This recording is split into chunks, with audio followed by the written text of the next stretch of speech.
Hallelujah. परमेश्वर का धन्यवाद करते हैं एक बार फिर से अच्छे सुंदर समय के लिए जो प्रभु ने हम सबों को दिया। और मैं आप सबों का हमारे जयवंत मिनिस्ट्री बाजपुर के यूट्यूब चैनल पर मैं आप सबों का हार्दिक स्वागत करता हूं और धन्यवाद करता हूं आप सबों का कि आप लगातार परमेश्वर की सामर्थ और उसके अनुग्रह में बने हुए हैं। प्रियो, आज मैं फिर से एक वचन को आपके बीच में शेयर करना चाहता हूं और आपको बता देना चाहता हूं कि कुछ समय पहले मैंने एक संदेश बनाया था कि परमेश्वर के सेवकों के ऊपर हाथ उठाना या परमेश्वर के सेवकों को नुकसान पहुंचाना, ये परमेश्वर कभी भी इस बात को बर्दाश्त नहीं करता है।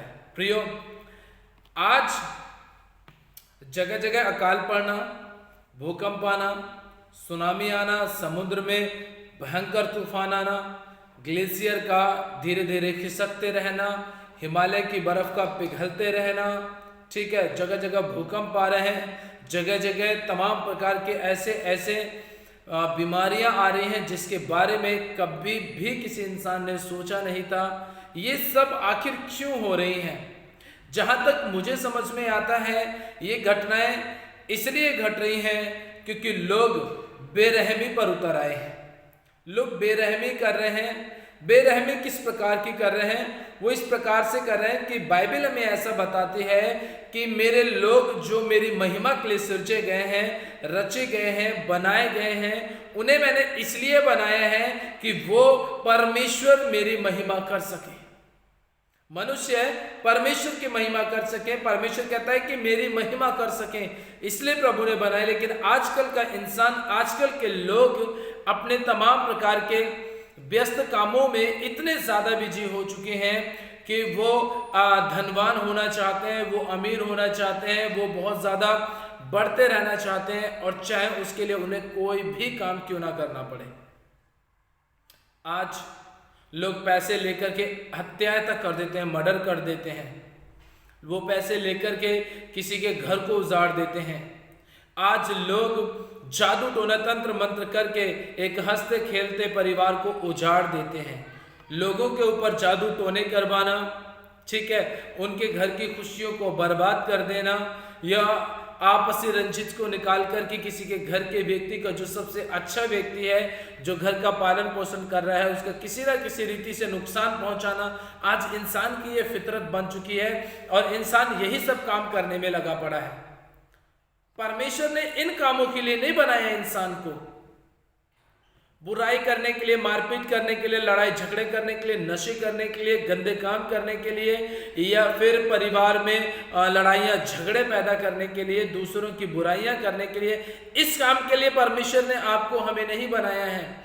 प्रभु ने इस काम के लिए हमें नहीं बना करके तैयार किया कि मैं तुम्हें बना रहा हूं, अगर मेरे लिए समय मिलेगा तो तुम मेरी महिमा कर लेना, नहीं तो तुम लड़ाई झगड़े मारपीट नशे करने में, बुरे काम करने में प्रतिदिन लगे रहना। प्रभु ने इन कामों के लिए नहीं तैयार किया हमें। इन कामों को तो हमारे जीवन में उसने बनाया ही नहीं है।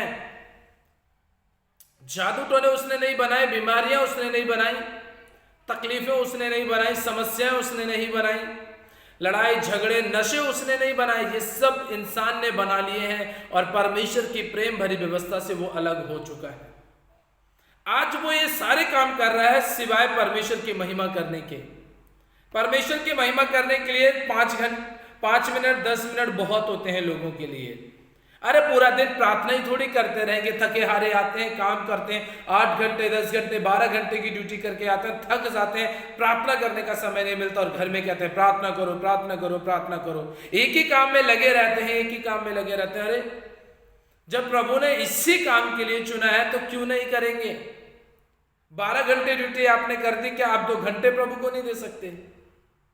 आप 10 घंटे की ड्यूटी करके आ गए, क्या 1.5 घंटा प्रभु को नहीं दे सकते? आपने अपने मालिक को तो 12 घंटे दे दिए, अपने मालिक को 10 घंटे दे दिए। परिवार का भरण पोषण करने के लिए, पालन करने के लिए आपने 12 घंटे अपने शरीर को थका दिया, क्या 2 घंटे भी नहीं है कि आप अपने परमेश्वर के लिए समय बिता सकें? कौन कहता है आपसे कि शरीर थक जाने के बाद में प्रार्थना नहीं होती? कौन कहता है कि शरीर के थक जाने के बाद ही प्रार्थना करो? सुबह 8 बजे आप ड्यूटी जाते हो, सुबह आप 4 बजे उठ जाओ, 5 से 7 आप 2 घंटा प्रार्थना में समय बिता लो, थकान की जरूरत ही नहीं पड़ेगी। सुबह प्रभु के साथ अच्छा समय बिता करके अपने काम पे जाओ, पूरा दिन प्रभु थकान ही होने नहीं देगा, ताकि शाम को आप अपने परिवार के साथ हंसते खेलते समय बिता सको। प्रियो, परमेश्वर ने अपनी महिमा के लिए हमें सृजा है, और मैं बता देना चाहता हूं कि जो भूकंप आ रहे हैं, जो तबाहियां हो रही हैं, इसकी सिर्फ एक ही वजह है, और वो है बेवजह परमेश्वर के लोगों को मारना, परेशान करना, उनको तकलीफों में डालना। परमेश्वर कभी भी बर्दाश्त नहीं करेगा कि उसके अभिषिक्तों के ऊपर हाथ उठाया जाए। परमेश्वर कभी भी बर्दाश्त नहीं करेगा कि उसके बेकसूर संतान जेल के अंदर बंद की जाए। परमेश्वर कभी भी बर्दाश्त नहीं करेगा इस बात को कि आप किसी भी तरीके से मसीह यीशु पे विश्वास करने वाले उसके बेटे या उसकी बेटी को बेवजह परेशान करें। कुछ लोगों का तो काम ही यही बन गया है, पास्टर और विश्वासियों को मारना, पीटना, धमकाना, जेल में बंद कराना, उनके ऊपर प्रताड़ना डलवाना। कुछ लोगों का ये काम बन चुका है, लेकिन याद रखिएगा, अगर आपका ये काम बन गया है तो परमेश्वर का भी एक काम है, और वो है सजा देना।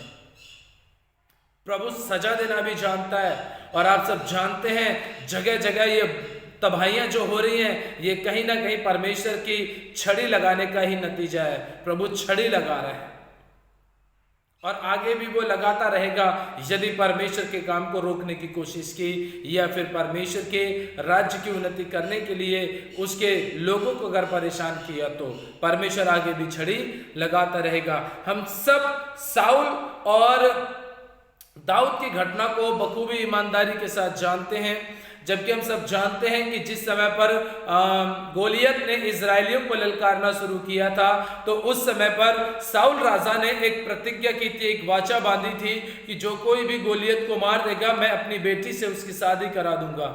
और जबकि ऐसा सारा सुसमाचार लोगों तक पहुंच जाता है, लेकिन दाऊद के पास तक ये बात नहीं पहुंचती है, और दाऊद तो सिर्फ और सिर्फ अपने भाइयों के लिए रोटी लेकर के जाता है। जब वो ललकारता हुआ गोलियत को देखता है, उसके अंदर से जलन पैदा हो जाती कि इसकी हिम्मत कैसे हुई कि इसने मेरे लोगों को और मेरे परमेश्वर के विरोध में ऐसी ऐसी बातें करना इसने शुरू कर दी, इसकी हिम्मत कैसे हुई।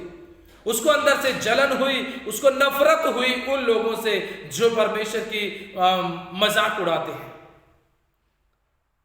फटाफट उसने राजा से कहा, मैं जाना चाहता हूं। गया, उसने अस्त्र शस्त्र कुछ भी नहीं पहने, एक डंडा लिया, एक लाठी जो उसके पास रहती थी वो लिया, गोफन लिया, थैला लिया, 5 चिकने पत्थर नाली से उठाए और चला गया लड़ने के लिए। उसने सब कुछ कहा कि मैं तुझे जान से मार दूंगा, जान से मार दूंगा। उसने कहा, मैं तेरी तलवार से ही तुझे मारूंगा। दाऊद ने कहा, मैं तेरी तलवार से ही तुझे मारूंगा। उसने उसकी तलवार से ही उसे मार दिया। एक पत्थर से पहले उसको मारा, और ऐसा मारा कि वो पूरी तरीके से मर गया, लेकिन उसी की तलवार से उसका सर भी काट दिया। हम सब जानते हैं उसके बाद की घटना। हम देखते हैं कि लोग लगातार दाऊद की प्रशंसा करने लगते हैं, दाऊद की बड़ाई करने लगते हैं। साउल को बिल्कुल भी अच्छा नहीं लगता, वो उससे नफरत करने लगता है, जबकि दामाद था उससे नफरत करने लगता है। धीरे धीरे परमेश्वर ने अपना हाथ साउल के ऊपर से हटा लिया। दाऊद के ऊपर से तो कभी हटाया ही नहीं था, क्योंकि उसके ऊपर तो उसका हाथ अभिषेक भरा हमेशा बना हुआ था। अब वो धीरे धीरे धीरे धीरे साउल अपनी सेना के साथ में दाऊद को मारने की जुगाड़ में हो गया कि अब मैं इसे जान से मारूंगा, क्योंकि इसकी वजह से मेरा सिंहासन, मेरी राजगद्दी हटने वाली है, और मैं यहाँ से अब इस राजघराने से मैं अलग होने वाला हूँ। उसने लोगों को इकट्ठा किया, अपनी सेना को इकट्ठा किया, और दौड़ पड़ा दाऊद को मारने के लिए। दाऊद को मारने के लिए पूरे इजराइल के जंगलों में उसने घूमना शुरू कर दिया, गुफाओं में घूमना शुरू कर दिया, लेकिन वो कहीं पर भी नहीं मिला। लेकिन एक जगह पर, जिस समय पर दाऊद और उसके लोग सो रहे थे, साउल वहां पर पहुंच जाता है, और साउल उसे मारने के लिए सोचता है। लेकिन तब तक वो साउल की तो सेना कम थी, लेकिन दाऊद की सेना बहुत ज्यादा थी जो उसके साथ में थी। उन्होंने चारों तरफ से उन्हें घेर लिया, और वहां पर एक वचन हमारे लिए ऐसा लिखा है, पहले शमूएल की पुस्तक, और उसका हम अगर 26 अध्याय पढ़ते हैं तो लिखा है 9 वचन में, दाऊद ने अभिषेक से कहा, उसे नष्ट ना कर, क्योंकि यहोवा के अभिषिक्त पर हाथ बढ़ाकर चलाकर कौन निर्दोष ठहर सकता है। अभिषेक ने कहा था कि प्रभु हम इसे मार देते हैं क्योंकि ये तुझे मारना चाहता है, हम सबों को मारना चाहता है, इससे पहले कि ये हमें नुकसान पहुंचाए हम इसे जान से मार देते हैं। लेकिन वहां पर दाऊद ये कहता है कि कौन परमेश्वर के अभिषिक्त के ऊपर हाथ उठा करके निर्दोष ठहर पाएगा। लोग इस समय में प्रभु का वचन कहता है हाथ उठाने से कौन निर्दोष ठहर पाएगा, और आज तो लोग जान से मार दे रहे हैं। सोचिए क्या होगा। जेल में बंद कर रहे हैं, खून ही खून शरीर से हो जा रहा है, इतना सर फोड़ दे रहे हैं, शरीर के हाथ पैर तोड़ दे रहे हैं, जेल में बंद कर देना, कभी चाकू मार देना, कभी बंदूक से गोली मार देना, कभी फांसी पे लटका देना, तमाम प्रकार की ऐसी घटनाएं हो रही हैं। सोचिए जब आप प्रभु के अभिषिक्तों को मार रहे हैं तो आपका क्या होगा। प्रभु का वचन कहता है निर्दोष नहीं ठहर सकता कोई भी। दाऊद जबकि उसके पास उस समय पर लोगों के पास में ये सब कुछ होता था कि लोग अपने दुश्मन को मार देते थे और जाकर के पाप बलि दोष बलि जाकर के चढ़ा दे और वो अपने गुनाह से अपने पाप से आजाद हो जाते थे। लेकिन यहाँ पर दाऊद कह रहा है कि नहीं, इसे परमेश्वर ने अभिषेक किया है और इसके अंदर प्रभु का अभिषेक भरा आत्मा भी काम करता है, इसलिए मैं इसे नुकसान नहीं पहुंचाऊंगा। और आगे लिखा है कि फिर दाऊद ने कहा यहोवा के जीवन की शपथ, यहोवा ही उसको मारेगा और वह अपनी मृत्यु से मरेगा या वह लड़ाई में जाकर मर जाएगा। वो कह रहा है कि या तो परमेश्वर इसे मारेगा या तो लड़ाई में जाकर के मर जाएगा। सोचिएगा ध्यान से, अब या तो परमेश्वर मारेगा या तो लड़ाई में जाकर के मर जाएगा। यदि आज मैं एक उदाहरण आपको देना चाहता हूं कि भारत के अंदर कोई व्यक्ति परमेश्वर का विरोध करता है और वो व्यक्ति बाहर के दूसरे देशों में चला जाए और वहां पर तूफान आ जाए, वहां भूकंप आ जाए या वहां पर कोई भी ऐसी घटना उसके साथ घट जाए और वो वहां मर जाए, तो समझना बाइबल क्या कहती है, या तो परमेश्वर मारेगा या फिर लड़ाई में युद्ध में वो खुद जाकर के मर जाएगा। यहां तो परमेश्वर मार नहीं रहा है और दूसरी जगहों में लोग जा रहे हैं और जहां पर वो कई प्रकार की समस्याओं का सामना कर रहे हैं और वहीं पर मर जा रहे हैं। अभिषिक्तों को मारने से पहले सभी लोग इस बात को सोच लें कि परमेश्वर अपने बच्चों का बदला लेने वाला प्रभु है। परमेश्वर बदला लेता है, प्रभु ने योजना बनाई है तो प्रभु ही बदला लेगा, चाहे उसके लिए वो कुछ भी करे। यहोवा ना करे कि मैं अपना हाथ यहोवा के अभिषिक्त पर उठाऊं, अब उसके सिरहाने से भाला और पानी की सुराही उठा ले और हम यहां से चले जाएं, हम यहां से चले जाएं। प्रियो देखिए प्रभु ने कितनी अच्छी अद्भुत योजना बनाई। यहां पर उसने दाऊद के अंदर अपने दुश्मन के प्रति प्रेम को दिखाया, अपने लोगों के प्रति प्रेम को दिखाया और उसने कहा कि प्रभु इसका न्याय करेगा और प्रभु ने उसका न्याय किया भी। उसके ऊपर से हाथ उठ जाना ये सबसे बड़ी सजा थी साउल के लिए। हाथ उठ गया, राजघराना चला गया, राजगद्दी चली गई, ये सबसे बड़ी सजा थी और उसके जीवन में यह घटना घटती भी है। आपको पता है बाइबल हमें ऐसा बताती है, जब हम जकरिया नबी की पुस्तक पढ़ते हैं 2 अध्याय और उसके 8 वचन में लिखा है कि कोई भी मेरे अभिषिक्तों को छूता है, कोई भी मेरे बेटों को छूता है, कोई भी मेरी बेटियों को छूता है, कोई भी मेरे बच्चों को छूता है, कोई भी मेरी कलीसिया के लोगों को छूता है, वो मेरी आंख की पुतली को छूता है। हाथ उठाना और परमेश्वर के लोगों को छूना कितना भयंकर हो सकता है। प्रभु की आंख की पुतली को छूना और परमेश्वर का न्याय करना, दोनों बातें हमें दिखाई देती हैं और प्रभु आज के समय पर ऐसा कर भी रहा है। इसलिए मैं आप सबों से ये विनती करना चाहूंगा कि परमेश्वर के लोगों को मारना, पीटना और सताना बंद कर दीजिए। परमेश्वर चुपचाप बैठने वालों में से नहीं है, परमेश्वर अपना काम करता है। अगर अकाल, भूकंप और तूफान के द्वारा चेतावनी देकर के लोगों को समझाने की कोशिश कर रहा है, अगर आप अभी भी नहीं समझेंगे तो फिर आगे नंबर किसका लगेगा? कौन अपने जान को इस दुनिया से गवाएगा? ये तो समय और परमेश्वर बताएगा। इसलिए मैं आप सबों से हाथ जोड़ के प्रार्थना करता हूं, विनती करता हूं आपसे कि आप परमेश्वर की कलीसिया को सताना बंद कर दीजिए, परमेश्वर के लोगों को सताना बंद कर दीजिए, क्योंकि आप परमेश्वर के भयानक हाथों में पड़े हुए हैं और जिस दिन प्रभु ने अपना हाथ उठा दिया, न जाने क्या होगा। एक स्वर्गदूत ने 1,85,000 लोगों को मार दिया।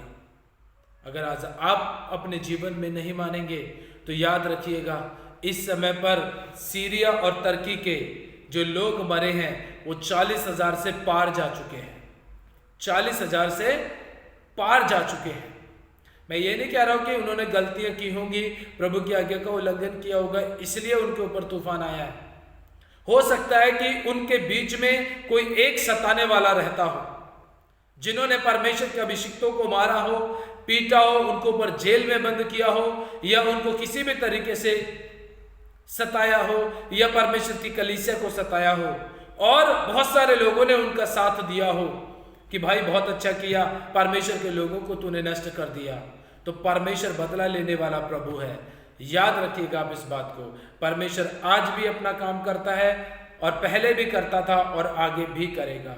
इसलिए सोच समझ लीजिए और परमेश्वर के लोगों को सताना बंद कर दीजिए, नहीं तो अगला नंबर किसका लगेगा ये मुझे नहीं पता, लेकिन परमेश्वर जानता है, क्योंकि प्रभु न्याय करने वाला परमेश्वर है और वो चुपचाप बैठने वाला परमेश्वर नहीं है। धीरज तो जरूर धरता है कि मेरे लोग पूरी तरीके से मन फिराएं और मेरे पास आ जाएं, लेकिन अगर आप बेमतलब में परमेश्वर के लोगों को सताएंगे, प्रताड़ित करेंगे, तो फिर समय नजदीक है, प्रभु कुछ भी कर सकता है। इसलिए आज के वचन के द्वारा परमेश्वर आप सबों को बहुत बहुत आशीष दे, और मैं आप सबों से यही गुजारिश करना चाहूँगा, विनती करना चाहूँगा, निवेदन करना चाहूँगा, अभी भी मौका है, तौबा कर लीजिए, पश्चाताप कर लीजिए और परमेश्वर के पास आ जाइए। हो सके तो प्रभु को अपना जीवन समर्पित करके अपने पापों से पश्चाताप कर लीजिए। प्रभु अनंत जीवन देगा, स्वर्गीय जीवन देगा, आपकी जिंदगी में काम करेगा। इसलिए गलत बातों को, गलत कामों को छोड़िए, प्रभु के पास आ जाइए। परमेश्वर आज के वचन के द्वारा आप सबों को बहुत आशीष दे। सभी को प्यार भरे शब्दों में दिल से जय मसीह।